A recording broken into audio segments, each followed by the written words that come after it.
Karen demands VIP table claiming to know the owner, but I'm the owner, and she was left crying with a $4,000 bill after my revenge. Sometimes the most ordinary situations hold the most unexpected surprises. A simple request at a restaurant, but will everything go as planned? What happens when someone believes they can impose themselves on others, but the truth turns out to be completely different? Rachel demands VIP table claiming to know the owner, but I'm the owner, and she was left crying with a $4,000 bill after my revenge. Rachel storms into the restaurant, screaming that she knows the owner and that we must give her and her group of pals the VIP table reserved for celebrities. The trouble is, I own the restaurant and have no idea who this lady is, but I decided to play along and see what happened. During the dinner, one of the girls asked me whether I thought my life was meaningless because I worked as a waiter. That's when I realized all bets were out, and I was going to exact my retribution. This is what I did. This occurred around Christmas and New Year's. My grandparents emigrated to Canada from Italy in the 1970s and established a restaurant. When they died, my parents took over the restaurant, which they grew and enlarged throughout the decades. I've been working at the restaurant since I was 15. As my parents became older, they retired and became snowbirds, spending the winters in Florida. They sold the restaurant to me a few years ago, but they kept a tiny percentage of the stock as a supplementary source of income in addition to their savings. As soon as I took possession, I modernized the old place. I rebuilt the restaurant, altered the logo, and contacted local and national newspapers to place advertisements. I invited food critics, bloggers, and vloggers. It was slow at first, and I began to fear that the loan I took out to undertake all of this was the worst mistake I'd ever made, that I had ruined 3 generations of a family company. But soon it began to work. A local semi-famous YouTuber included us in one of his videos, which prompted more people to visit and review us. Even on a Monday, we were quickly seeing 5 to 10 times the regular volume of activity. We became a destination for large events, and it was not uncommon for a celebrity to stop up on certain evenings. I even invited certain high-profile clients to visit and cook for our guests. This cost a fortune, so we were completely filled for the holidays. People had to make reservations in July to get a table in December. It took years to get to this point. When things become busy, I don't simply sit in the back office. I'm on the floor doing whatever needs to be done, whether it's greeting customers, bussing tables, or mopping the floors. On nights with high-profile guests or events, I wear a jacket and take charge. One night, 6 women walked in. 5 of them appeared to be in their early 20s, with the leader looking to be in her mid-20s. My best assumption was that she was an elder sister of one of the females or an older sorority sister to incoming college students. I was greeting them at the entrance, and as they approached, Queen Bee Rachel was telling the baby Rachels how fantastic this restaurant is, how delicious the cuisine is, and how there might even be celebrities there. When she approached me, she explained that she required a table for 6. I responded, "Of course, can I get the name on the reservation?" She stared at me. She responded, "Oh, I didn't make one, but it's okay. The owner is a personal friend of mine. He said he always keeps 1 or 2 tables open for special guests, and we can have one of those tonight." This is true for many high-profile restaurants, and I've been doing it recently as well. But I had no idea who this woman was, and she had never discussed any of this with me. I understood she was attempting to get in without a reservation, but she had chosen the worst person to try this with. I told her, "I am sorry, but we cannot seat anyone without a reservation. As you can see, we do not have any seats available." I didn't want to go all out and say, "I'm the owner, and we have never spoken before, so I never promised you anything." But I didn't want to embarrass her in front of the other girls she was with at the time. She then instructed one of the other girls to take a picture of me. She announced that she would speak with the owner and ensure that I was either scrubbing toilets or fired by the end of the week. The other girls behind her joined in, saying things like, "Yeah, kiss your minimum wage job goodbye." I wasn't sure if they were in on it with her or if they truly believed she knew the owner. Queen Bee Rachel then said, "Look, you can either give us a table or I can make your life very difficult. This is not worth losing your job." She kept pointing, trying to belittle me, and then saying things like, "Obviously you aren't anyone here, because if you were, you would know who I am and never try to tell me anything other than yes or of course." She was constantly attempting to put me down and take that table. At this time, it had been a hard day for me, and from my perspective, I had three options. Number one, I could inform her that I am the owner and call her out on all of this. Number two, I could simply hand her the table and let things go. Or third, I could teach Queen Bee Rachel and her minions a lesson. I selected option three.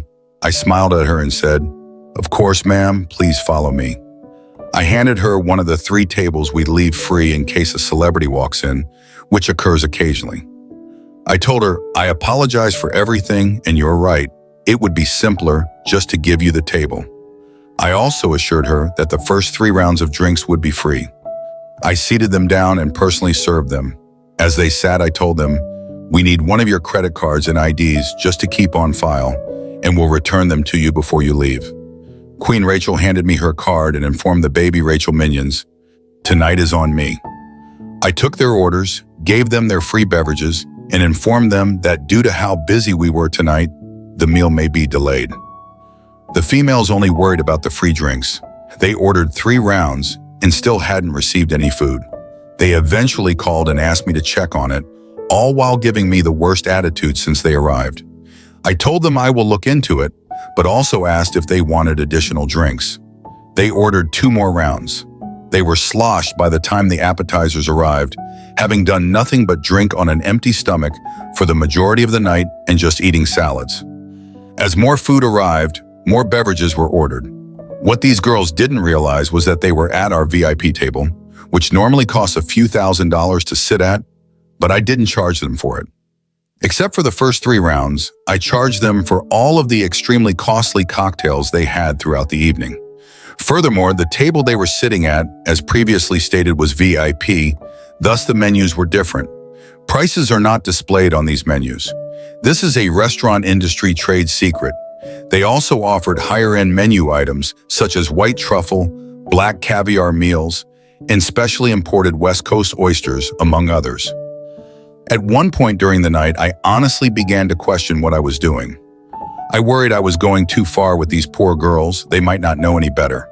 But certain things encouraged me throughout the night, such as when one of the baby Rachels questioned whether I thought my life was pointless, because all I ever became was a server. Also, one of the other staff told me that they were planning how to mess with me, believing that they could do so whenever they wanted and that I would always give them a table. I overheard them say, "He's cute, but I wouldn't date a waiter like that. He is such a pushover."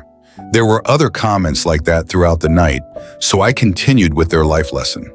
By the end of the night, each female had built up a bill ranging from $500 to $600.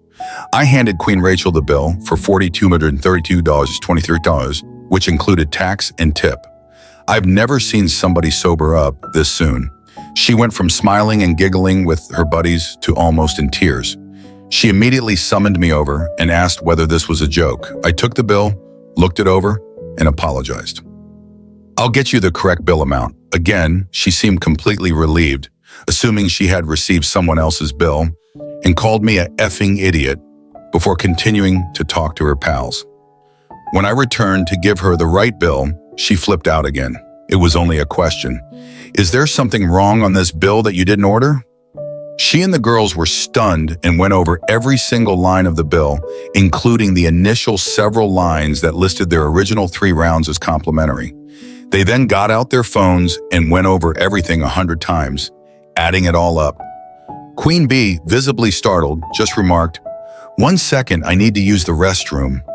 Part of me feared she'd dine and dash and leave the baby Rachels with the tab, but I discreetly reminded her that we had her ID and credit card, without making it too obvious.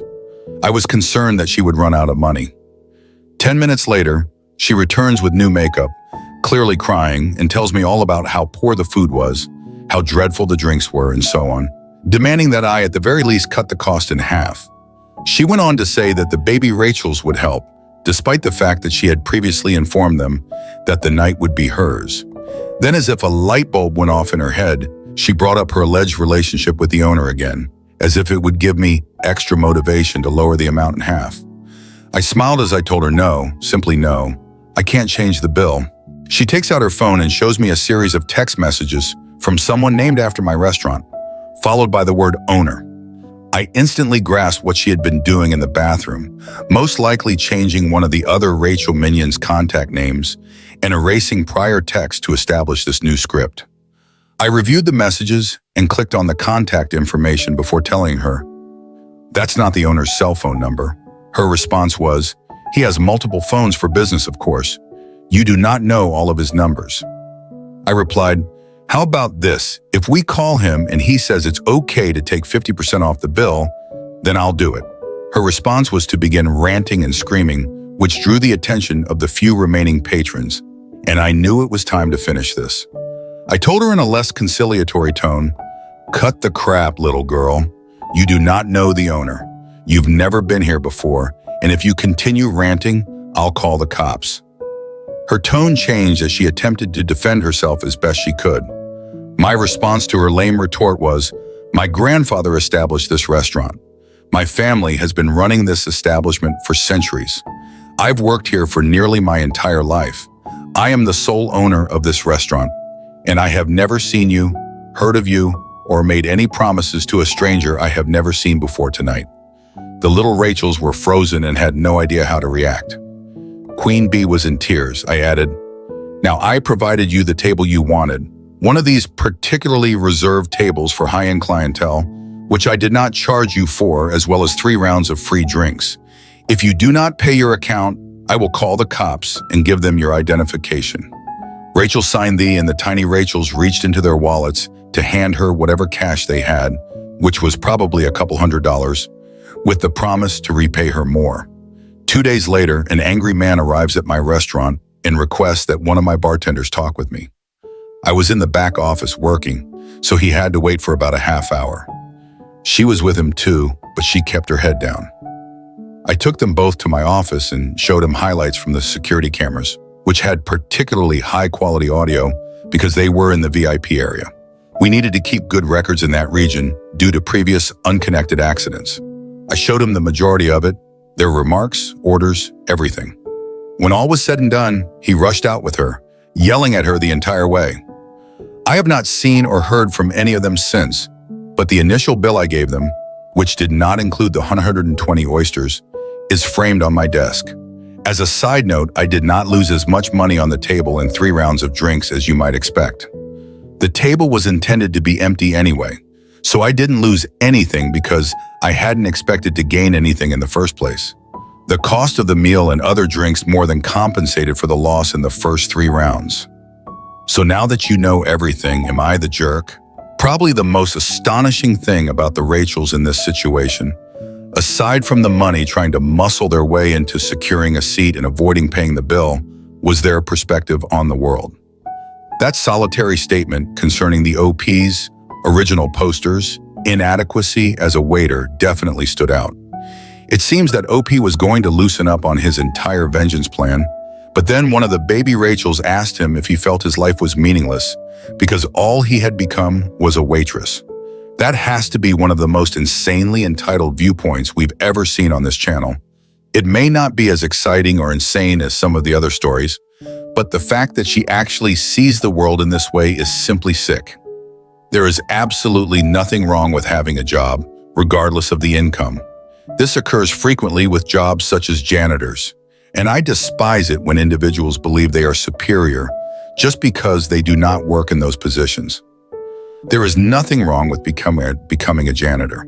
I don't understand that mindset, but in this situation, she not only feels that way, but she also wants to mock him for doing a difficult job, such as being a waiter. Or at least, that's what she believes he's doing. One more thing.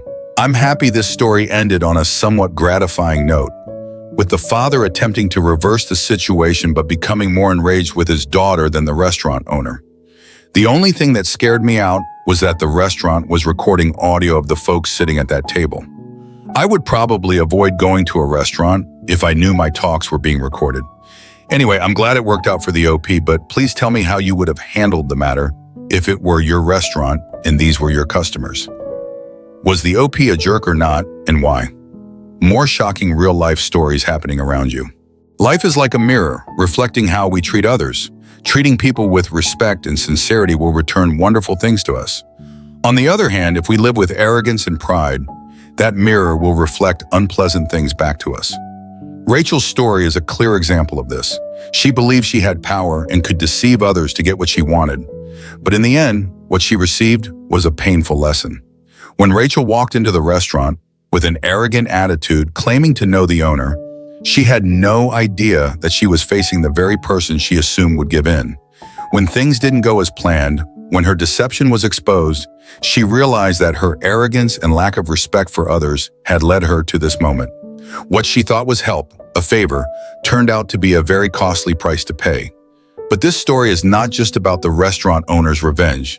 It is also a reminder for all of us about how we should treat each other in life. Every word and every action we take has the power to affect those around us. Showing humility and respect for others not only helps us build meaningful relationships, but also brings us peace and serenity in life. Surely in life, we have all encountered people like Rachel, people who believe they hold power, who don't respect others and are solely focused on their own benefits. But in the end, everything backfires. This story serves as a reminder to me about the importance of humility, about never looking down on anyone, no matter who they are. Don't let arrogance guide you to make wrong decisions. Every person has their own worth, and how we treat others with respect makes all the difference in life. This story is not just about a situation at a restaurant. It's a profound lesson on how to live and how to treat others.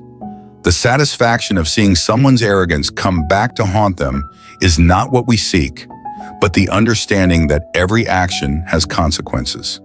If you find this lesson meaningful, don't forget to subscribe to our channel and continue this journey of exploring more meaningful stories. Hit the subscribe button and turn on notifications so you won't miss any videos. Let's all learn and grow together, not only to succeed in our work, but to live a life filled with beautiful values.